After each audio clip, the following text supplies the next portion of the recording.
로버트 모리슨이라는 영국인 목사님이 계셨는데요. 이분이 중국에 선교사로 가신 이 개신교의 첫 목사님이셨습니다.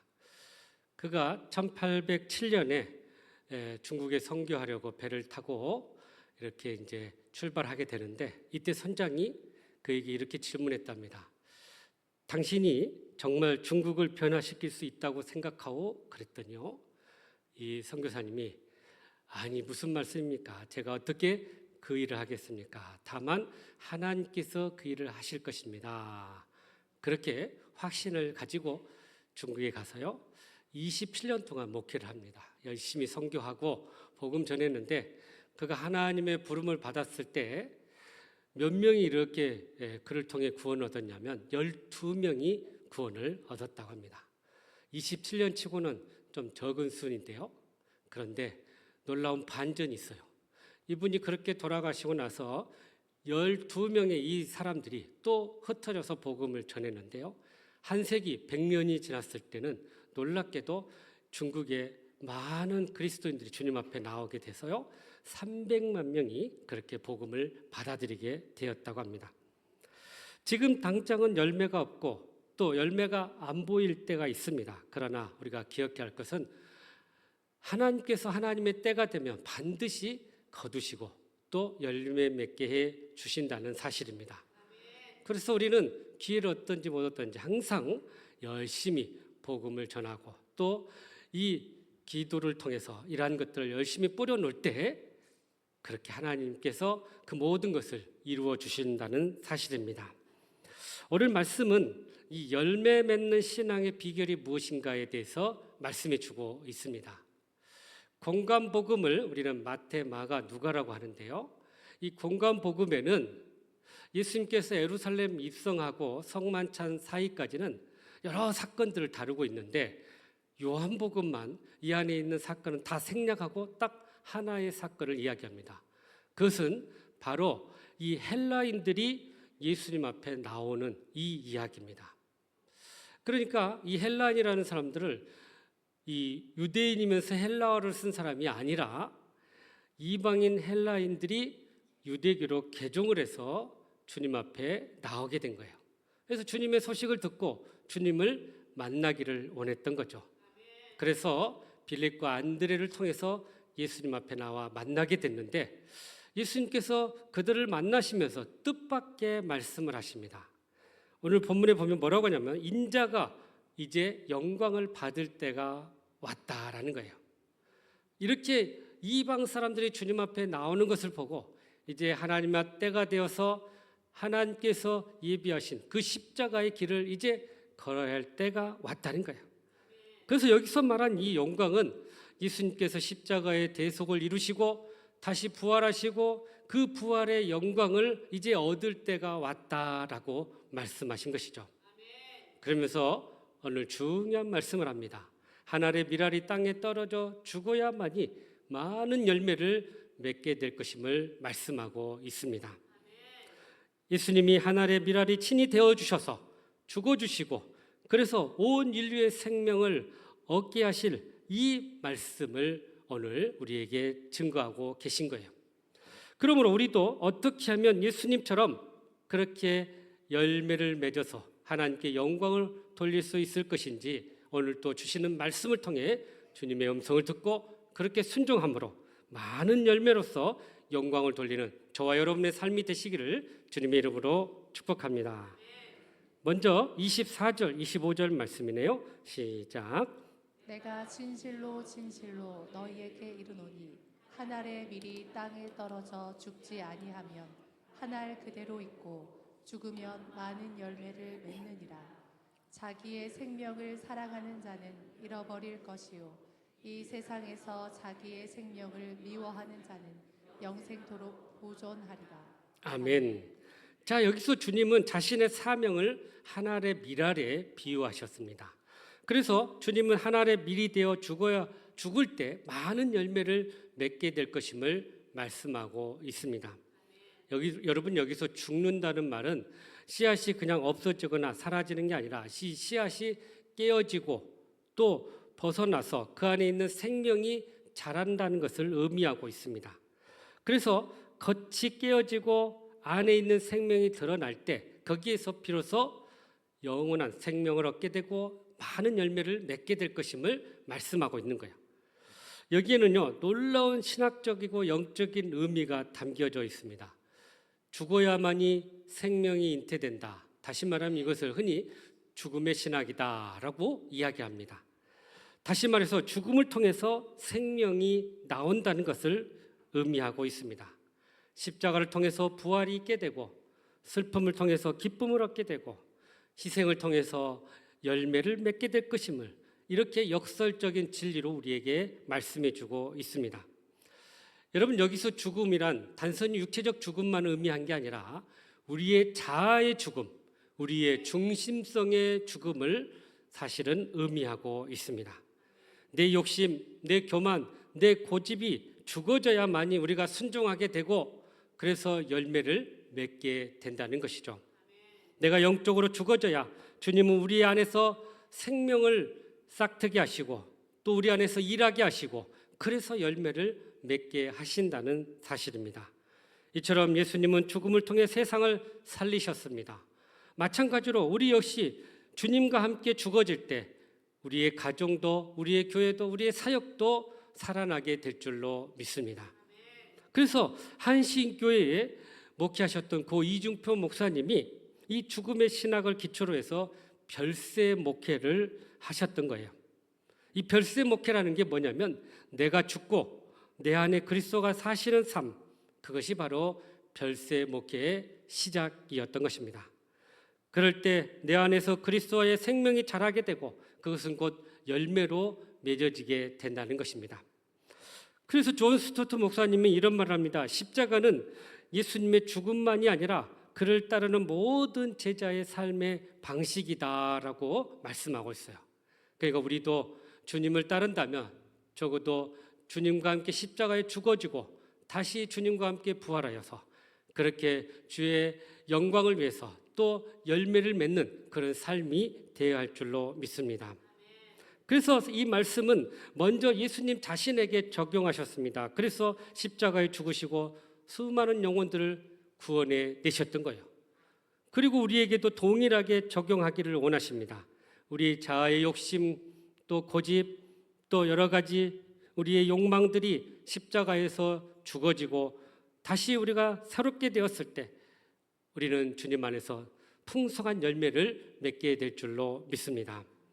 예수님께서 그렇게 말씀하시고 연이어 말씀하시기를 자기 생명을 사랑하는 자는 잃게 될 것이고 자기의 생명을 내어놓는 자는 영생을 얻게 될 것임을 말씀하고 있습니다. 그래서 이 사도 바울이 이 죽음의 깊은 진리를 깨닫고 그가 고백하기를 나는 날마다 죽노라라고 고백하였던 것입니다. 예수님과 함께 죽어지고 예수님과 함께 다시 살 때 우리의 삶은 놀라운 열매로 변화되게 될 줄로 믿습니다. 그런데 우리는 일시적이고 유한한 이런 육신의 생명을 위해 살아갈 때가 얼마나 많은지 모릅니다. 여러분, 그러나 우리가 영원한 생명을 바라보고 영생의 삶을 예비하고 준비해야 한다는 사실이에요. 그래서 우리가 주님 안에서 죽어지고 주님 안에서 새롭게 될 때 우리는 영생의 삶을 예비하고 준비하는 복된 삶이 될 줄로 믿습니다.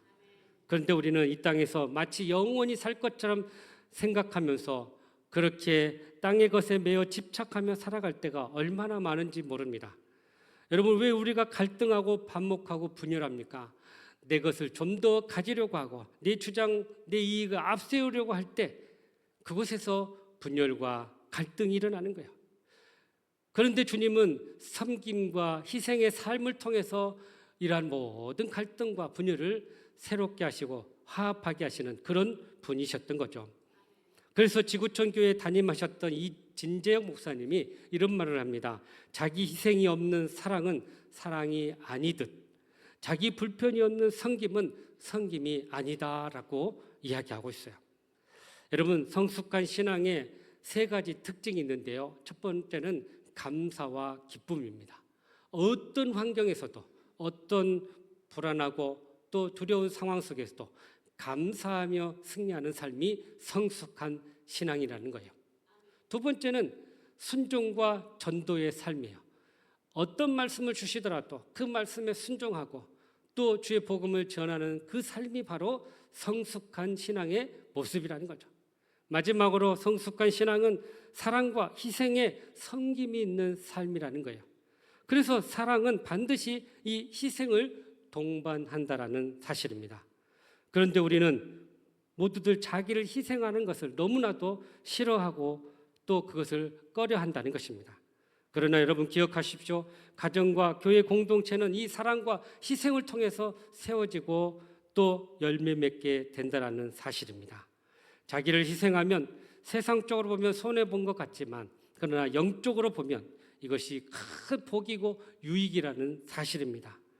그래서 우리 앞에 있는 모든 것들 우리가 내려놓고 주님과 함께 살아갈 때 우리 삶 속에 놀라운 믿음의 열매들이 맺어지게 된다는 사실입니다. 그러므로 우리가 가장 먼저는 가정과 교회 안에서 우리가 이러한 사랑의 섬김과 희생의 삶을 살아갈 때 그렇게 주님과 함께 믿음의 길을 걸어갈 때 우리를 통해서 놀라운 열매가 맺어지게 될 줄로 믿습니다. 주 325년 튀르키예에 있는 니케아에서 이 교회 지도자들이 회의를 했습니다. 소위 니케아 공의회라고 합니다. 교회 여러 가지 중요한 사안을 가지고 함께 회의를 하게 됐는데 놀랍게도 여기에 참여한 318명의 지도자들 중에 306명의 지도자들이 뭔가 몸이 불편하고 불구가 되는 그런 모습으로 참석을 했어요. 어떤 사람은 한쪽 눈이 안 보이고 어떤 사람은 한쪽 팔이 없고 어떤 사람은 한쪽 다리를 절면서 그 회의에 참여했던 거예요. 그러니까 몸이 성한 사람은 불과 12명에 불과했던 것입니다.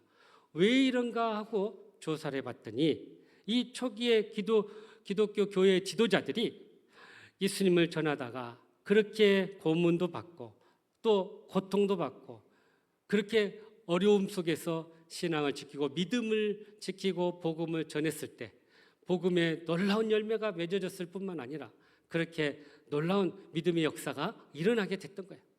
그런데 그렇게 되기까지 그들의 희생과 수고와 헌신이 있었기 때문에 그 복음이 유럽으로 또 미국으로 오늘 이 한국에 들어와서 오늘 우리가 이렇게 하나님 앞에 예배드리게 되었다라는 사실입니다.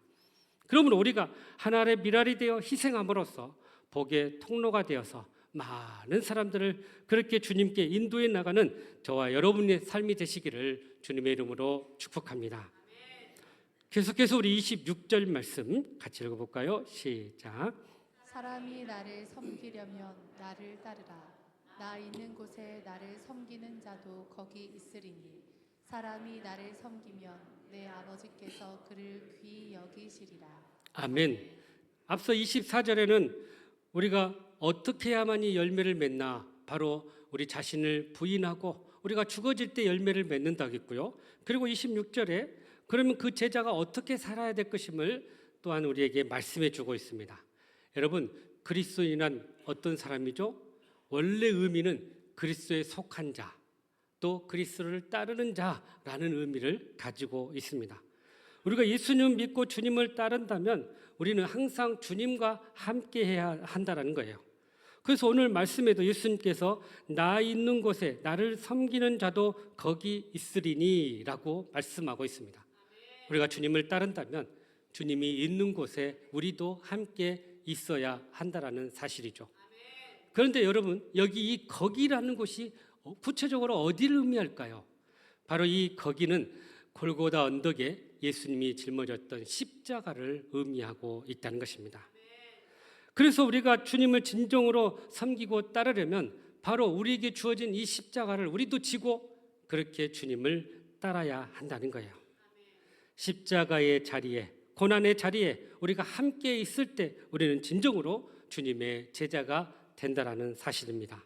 그래서 주님께서 우리에게 말씀하시죠. 나를 따라오려거든 자기를 부인하고 자기 십자가를 지고 나를 따르라라고 말씀하고 있습니다. 여기 섬기다라는 단어가 나오는데요. 여러분 헬라어로 보면 이게 디아코네라는 단어예요. 이게 무슨 뜻이냐? 시중을 들다, 봉사하다, 사명을 감당하다, 그런 의미를 가지고 있습니다. 그러니까 주님과 함께 우리가 함께 섬김의 삶을 살아야 되는데, 바로 주님이 그러하듯이 우리도 그러한 섬김의 삶을 살아야 된다는 거야. 그래서 이 섬김이라는 것이 단순히 교회에서 어떤 봉사하는 것, 그것만으로는 의미하지 않고요. 오히려 이 섬기라는 말은 예수님의 뜻을 품고 예수님의 삶 전체를 우리가 따른다는 그런 헌신의 의미가 담겨져 있다는 거예요. 다시 말해서 주님을 따른다는 것은 그분의 가치관, 그분의 비전, 그분의 사명, 그분의 십자가, 그분의 모든 사역을 함께 하겠습니다라는 의미를 가지고 있다는 것이죠. 영국의 패트릭 존스턴이라는 선교사님이 세계 기도 정보라는 책에 이런 이야기를 하고 있습니다. 이 카리브해에 아이티라는 공화국이 있죠. 근데 이 공화국이 오랜 동안 이 프랑스의 식민지로 이렇게 생활을 했습니다. 식민지로 오랫동안 있다가 이 1804년에 독립을 했는데요. 사실 오늘날도 보면 이 나라가 그렇게 참 어렵고 힘들게 살아가는 모습을 보게 되는데요. 오랜 독재와 또 자연재해로 인해서 참 고통이 많은 그런 지역이에요. 그런데 놀라운 사실이 하나 있는데, 이 아이티 공화국이 프랑스로부터 독립을 할 때 나라 전체를 사탄에 바쳤다라는 이야기를 합니다. 이게 무슨 말일까요? 그동안 그렇게 프랑스의 지배를 받으면서 온갖 고통과 어려움을 겪었는데요. 그렇게 예수 믿는다고 하던 저 프랑스 나라가 이렇게 우리를 힘들게 하고 고통스럽게 했으니 차라리 우리는 그를 따르는 하나님을 반대하는 입장에서 서겠다. 그래서 사탄을 섬기겠다는 거예요. 여러분, 여기에는 굉장히 우리에게 중요한 메시지를 주고 있습니다. 우리가 믿음의 신앙의 본이 되지 않고 섬김의 본이 되지 않으면 그 사람들은 우리의 모습을 보고 교회를 떠나든지 신앙을 떠나든지 하나님을 떠난다는 거예요. 그래서 주님은 그 책임을 바로 우리들에게 묻겠다라고 말씀하고 있는 것입니다.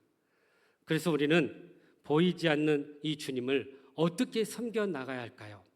마태복음 25장 40절에 이렇게 우리에게 말씀하시네요. 시작. 임금이 대답하여 이르시되 내가 진실로 너희에게 이르노니 너희가 여기 내 형제 중에 지극히 작은 자 하나에게 한 것이 곧 내게 한 것이니라 하시고. 아멘. 그러니까 지극히 작은 자 한 사람을 섬기는 것이 바로 주님을 섬기는 것이다. 여러분, 우리 주변에 이렇게 가난하고 헐벗고 병들고 고통스러운 자들을 섬기는 것이 바로 주님을 섬기는 거예요. 주님이 그러한 자들의 모습으로 우리에게 다가올 수 있다는 거예요. 그래서 우리가 그러한 사람을 볼 때, 아, 주님이 나에게 오시는구나, 주님이 저들을 섬기라고 하시는구나, 이 마음을 가지고 그들을 섬길 때 그들의 놀라운 믿음의 역사가 일어나게 된다는 것입니다. 한 여집사님이 계셨는데요. 이 3살 난 아들이 머리에 뇌에 물이 차는 뇌수종 진단을 받게 돼요. 물이 차니까 이 뇌를 이렇게 짓누르게 되니까요. 발작도 일어나게 되고 또 막 몸에 이상한 증상들이 나타나는데 2번의 수술을 했지만 사실은 그게 제대로 되지 않고 결국은 하나님의 부름을 받게 됩니다. 자식을 잃은 이 어머니의 마음이 얼마나 고통스럽고 슬펐겠어요? 그런 가운데 그가 주님을 만나게 됩니다. 그래서 주님의 그 은혜를 경험하고 다시 믿음으로 일어나고요. 그렇게 신앙생활 하다가 하나님 앞에 헌신하게 돼서 신학교를 가고요. 신학교 졸업을 하고 교회에 부임을 해서 열심히 전도의 일에 전념하게 됩니다. 그래서 전도대원들을 모집해 가지고 10명을 모아서 새벽마다 모여서 기도하고 또 한 사람 한 사람 섬기고 돌보면서 하나씩 그들을 이렇게 전도를 하게 되는데요. 얼마나 그들이 그렇게 헌신적으로 섬기니까요. 그 전도 대상자들이 마음의 문을 열고 그렇게 주님 앞에 돌아와서요. 많은 사람들이 주님 앞에 나오게 됩니다. 그렇게 주님 앞에 나오게 되니까요. 이 전도사님에게 어떤 타이틀이 주어졌냐면 아줌마 전도왕이라는 타이틀이 주어져요. 그래서 그렇게 자기에게 주어진 사명들을 잘 감당하는데, 특히 이렇게 전도의 삶에 있어서 가장 중요한 것을 강조를 하는데 이런 말을 합니다. 이 책에서 전도는 목숨까지 내어줄 수 있는 영혼을 향한 불타는 사랑의 섬김이 있어야 된다, 이렇게 이야기해요. 그러니까 우리가 아무리 말로 가서 전도해도 안 된다는 거예요. 뭘로 해야 돼요? 사랑의 섬김이 있어야 된다는 거죠. 그래서 열심히 섬기고 돌보고 그들의 필요를 채워주고, 그렇게 그들과 함께 할 때 그들이 마음의 문을 열게 되고 복음을 받아들이고, 그랬을 때 전도의 열매들이 맺혀지게 되더라는 거예요. 그래서 여러분, 우리가 꼭 기억해야 할 것은, 우리가 주님을 따른다면 정말 우리도 하나의 미랄이 되어서 우리에게 주어진 이 십자가를 지고 그렇게 주님과 이웃을 섬김으로 그렇게 전도의 열매를 풍성히 맺는 저와 여러분의 삶이 되기를 주님의 이름으로 축복합니다. 마지막으로 우리 28절 말씀이네요. 시작. 아버지여, 아버지의 이름을 영광스럽게 하옵소서 하시니, 이에 하늘에서 소리가 나서 이르되 내가 이미 영광스럽게 하였고 또다시 영광스럽게 하리라 하시니. 아멘. 예수님께서 이들을 만나시고 이제 하나님의 영광이 임할 때가 됐다는 것을 아시고 기도하시면서 그 일들을 준비하시는데요. 그러면서 오늘 말씀 뭐라고 하냐면, 아버지여, 아버지의 이름을 영광스럽게 하옵소서라고 그렇게 기도합니다. 그러자 하나님께서 그 말에 대한 답변을 주시는데요. 오늘 말씀에 뭐라고 하냐면, 내가 이미 영광스럽게 하였고 또다시 영광스럽게 하리라 라고 응답해 주셨어요. 여러분, 성경에 보면 예수님께서 이렇게 어떤 일을 행하셨을 때 하나님의 문을 여시고 하나님께서 이렇게 친히 음성으로 말씀해 주신 사건이 이 성경에 보면 3번 나오는데요. 첫 번째 사건이 세례를 받을 때였어요. 세례를 받을 때 물 위에 올라올 때 하나님께서 이는 내 기뻐하는 자라, 내가 사랑하는 자다라고 말씀해 주셨어요. 그러니까 하나님의 아들됨을 거기 있는 모든 사람들에게 증거해 주셨던 거죠. 두 번째는 이 예수님이 변화산상에 계셨을 때 영광의 광채가 이렇게 비치고 또 하나님의 영광이 그 안에 임하게 됐는데요. 그때 하나님께서 또다시 이는 내 사랑하는 자요, 내 기뻐하는 자다, 너희는 이 사람의 말을 들으라 라고 말씀해요. 그랬을 때 거기에 있는 제자들이 또 예수님이 정말 하나님의 아들 되심을 분명히 알게 됐죠. 그리고 세 번째, 오늘 우리가 말씀에서 바로 이 십자가의 고난을 앞두고 있는 이 상황 속에 예수님께서 십자가를 통해 영광을 받으십시오라고 했을 때 내가 이미 영광스럽게 하였고 또다시 영광스럽게 하리라라고 하나님의 음성이 이렇게 들려졌던 것입니다. 그러니까 자기의 뜻보다는 하나님의 뜻을 구하고 하나님의 영광을 구할 때 그렇게 하나님의 영광이 우리 안에 임하게 된다는 사실입니다. 여러분, 우리의 신앙생활의 본질과 목표가 무엇일까요? 우리의 행복이 아니라는 거예요. 그것은 바로 하나님의 영광을 위한 삶이라는 것입니다. 1647년 영국의 웨스트민스터 총회가 있었어요. 장로교 개혁주의 신앙 공동체들이 모여가지고 우리가 우리의 신앙을 한번 정리해보자 회의를 했는데요. 이때 3가지 문답서를 만듭니다. 웨스트민스터 신앙 고백서, 웨스트민스터 대요리 문답, 웨스트민스터 소요리 문답. 신앙 고백서는 이 장로교 신앙의 전통을 통해서 어떻게 우리가 생활을 해야 되는지 표준 그런 문서였습니다. 대요리 문답은 목회자와 교사들을 위해서 그 교리를 설명해 주는 그런 내용이었고요. 이 소요리 문답이 일반 성도들과 어린이들에게 질문을 하고 답을 주면서 그렇게 진리의 말씀을 깨닫게 해주는데, 자, 이 소요리 문답의 제 첫 번째 질문, 그것이 바로 이것입니다. 우리 인간이 이 삶의 목적이 뭐냐? 제일 되는 우리 인생의 목적이 뭐냐? 이렇게 묻고 이렇게 답합니다. 하나님을 영화롭게 하는 것이고 그를 기뻐하는 것이다 라고 말씀하고 있어요. 그러니까 우리의 인생의 가장 중요한 목적은 바로 하나님을 영화롭게 하는 거예요. 반대로 하나님의 영광을 가로막는 일이 있습니다. 성경은 그것을 우리에게 계속해서 말씀해 주고 있는데요, 우리의 죄와 교만이라고 이야기하고 있어요. 특히 이 성령을 회방하는 죄는 용서받지 못할 것임을 우리에게 말씀해 주고 있습니다. 그래서 우리는 꼭 기억해야 할 것은 바로 하나님의 영광을 가로막는 일을 해서도 안 되고, 하나님 기뻐하시는 일을 우리가 이루어갈 때 우리를 통해서 하나님의 영광이 드러나게 될 줄로 믿습니다. 미국 애틀랜타의 제1침례교회의 찰스 스탠리 목사님이 기도의 응답에 대해서 6가지 방법을 우리에게 제시해 줬어요. 그러니까 우리가 기도 응답을 받고 싶으면 이 6가지를 여러분 꼭 기억하십시오. 첫 번째, 하나님과 먼저 올바른 관계를 가지라. 그러니까 우리가 부모님과의 관계에서도 좋아야 이렇게 요구할 때 그것을 답해 주잖아요. 마찬가지예요. 하나님과의 관계가 우리가 좋아질 때 우리가 응답받게 된다. 두 번째는 하나님의 뜻대로 구하라는 거예요. 우리의 뜻, 우리의 계획, 우리의 것을 앞세우지 않고 하나님의 뜻을 먼저 구하라는 거죠. 세 번째, 기도자는 항상 삶 속에서 말씀에 순종이 있어야 된다. 그래서요, 기도 삶 따로, 우리의 이 신앙생활 삶 따로, 세상의 삶 따로 이래서는 안 된다는 거죠. 네 번째, 반드시 하나님께서 응답하실 것을 확신하고 기도하라는 거예요.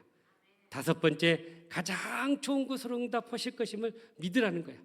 우리가 A를 구했는데 A가 아닌 B나 C를 주실 수도 있어요. 그런데 그것은 가장 우리에게 좋은 것이기 때문에 주신다는 거예요.